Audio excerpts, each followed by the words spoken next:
नमस्कार, मी दीपाली म्हात्रे. लोकमत फिल्मीमध्ये तुम्हा सगळ्यांचं मनापासून स्वागत आहे.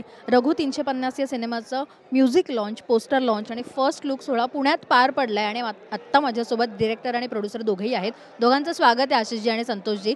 खरं तर खूप छान सोहळा पार पडला आहे आणि जेवढं काही बघतोय माझ्या मते कलाकारांनी खूप कौतुक केलं प्रोड्युसरचं पण सगळ्यात आधी, कारण पहिला सिनेमा प्रोड्यूस केला आहे. कुठेही ती कसर सोडलेली नाही आहे. काय सांगाल एकंदरीत? आम्ही ऐकलंय बऱ्याच अडचणी आल्या पण तरीही तग धरून ह्या सिनेमाचा आज फायनली पोस्टर आणि ट्रेलर म्युझिक लॉन्च सोहळा पार पडला.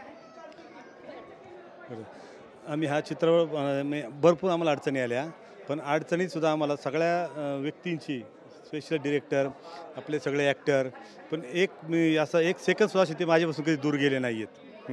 कायम माझ्या मागे मोठ्या भावासारखे उभे राहिले.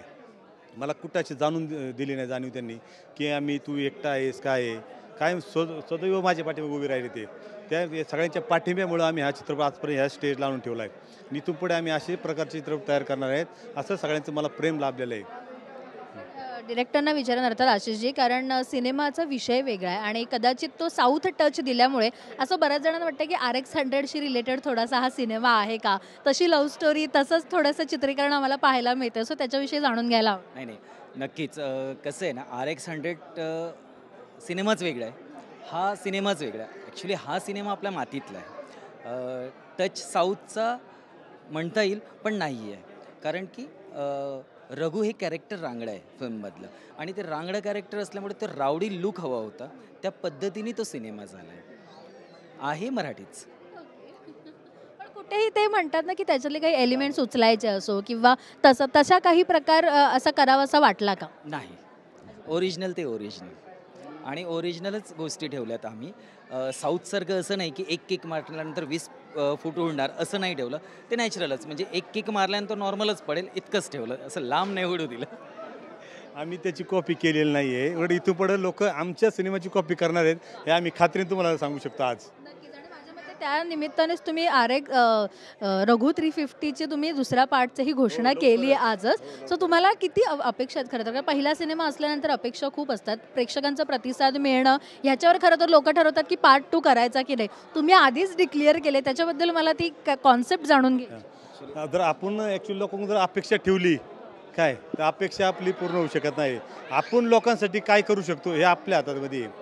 हां, आम्हाला त्यासाठी स्वतःला विश्वास आहे आमच्या चित्रपटावर की तो गाजेल म्हणून आम्ही सेकंड पार्ट अनाऊन्स केला आहे आणि तो पण गाजणार, हे 100%. लवकरच आम्ही करतोय.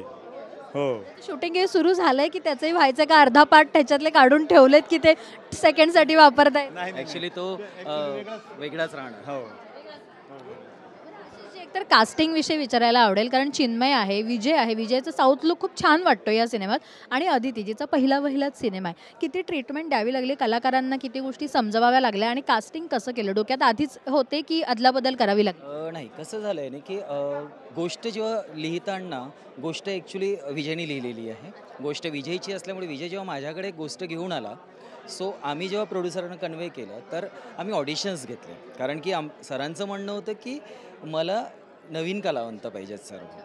त्यातल्या त्यात मग आम्ही ऑडिशन सुरू केले. आमच्या डोक्यात कुठेच नव्हतं की आम्ही विजयला घ्यायला पाहिजे. सो आम्ही कास्टिंग सुरू केली. कास्टिंग करताना आम्हाला जो रघु मला हवा होता, जो रघु माझ्या स्वप्नात येऊन माझ्याशी बोलायचा की नाही मी रघु आहे, जे पात्र माझ्याशी बोलायचं ते मला कुठे मिळत नव्हते.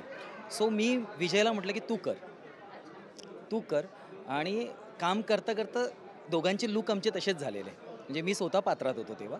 सो आमचे लूक तसे झाल्यानंतर विजयने जेव्हा रघु केला तर मी म्हटलं मला माझा रघु मिळाला. सो आम्ही त्याला नाही सांगितलं, मी यांना सांगितलं की आपल्याला रघु मिळाला आहे, आता रघुचं आपण कास्टिंग बंद करूया. हो, मग आणि चिन्मयचं काम तर आम्हाला दोघांच्या मनात होता तो खरं तर. म्हणजे मी सरांना सांगायच्या आधी सरांनी मला म्हटलं की आपण चिन्मयला घ्यायचं का शंतनूच्या कॅरेक्टरसाठी. म्हटलं सर माझ्या मनात होती ती गोष्ट.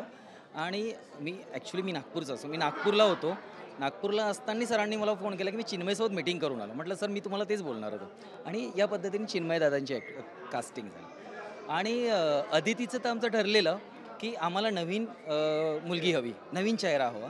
कारण की लूक सेम, ते ॲक्शन ड्रामा या सर्व गोष्टी होतात, तर तो टच आणि त्या गोष्टी नवीन दिसल्या पाहिजे, नवीन फेस हवा होता. तर त्या ऑडिशनमधनं आम्हाला अदिती मिळाली. मध्येच थोडंसं प्रोड्युसरलाही तुम्हाला बसवावं लागलंय का एखाद्या स्टार कास्टसाठी? कारण मी त्या गाण्यात बघितलं संजय खापरेंसोबत सरांचा रोलही पाहायला मिळाला. कसं होतं की प्रत्येकजण म्हणायचं की आता ट्रेंड चालू आहे की डिरेक्टरनी स्क्रीनवर यावं. सो मी म्हटलं मी डिरेक्टरनी स्क्रीनवर येण्यापेक्षा माझ्या आधी प्रोड्युसरचा अधिकार, प्रोड्युसरला स्क्रीनवर येऊ द्यात आणि त्यांना मी स्क्रीनवर घेतलं त्यासाठी. म्हणजे आत्ता तर पोस्टर आणि म्युझिक लॉन्च सोहळा पार पडलाय. ट्रेलर लॉन्च सोहळ्याला आणखीन काही नव्या गोष्टी आम्हाला पाहायला मिळतील अशी आशा करतो आणि पार्ट 2ची घोषणा आधीच झाली आहे. सो आत्तासाठी थँक्यू सो मच आणि खूप खूप शुभेच्छा आहेत तुम्हाला. थँक्यू. थँक्यू.